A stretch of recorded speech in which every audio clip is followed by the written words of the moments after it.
Why knowledge matters. Yannick, how much is 1 plus 1? Well, in abstract mathematics, of course, it's 2.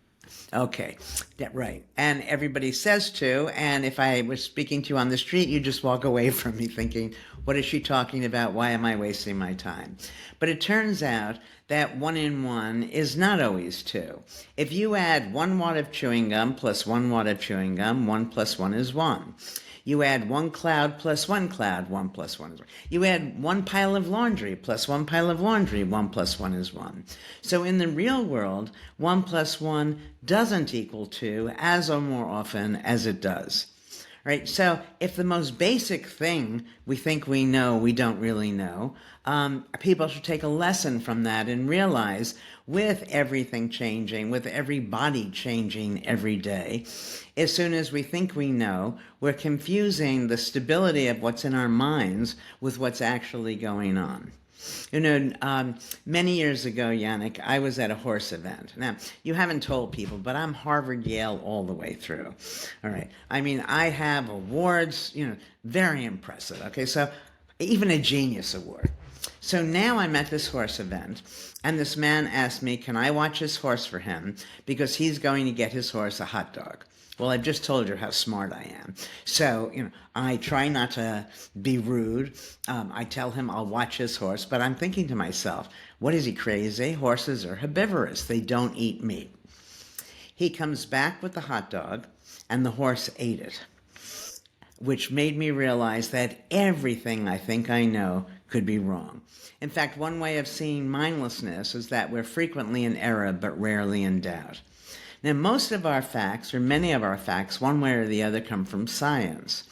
Science doesn't give us absolutes. Science gives us probabilities. Essentially saying, if you were to do the exact same experiment again, which you can never do exactly the same thing, but if you were, you're likely to get the same finding. So many horses don't eat meat is very different from horses don't eat meat. Okay, so these probabilities, these maybes, are translated into absolute facts. That's what we teach kids in school, whether it's medical school, graduate school, or elementary school. That's what your parents are teaching you. That's what most lecturers are teaching you.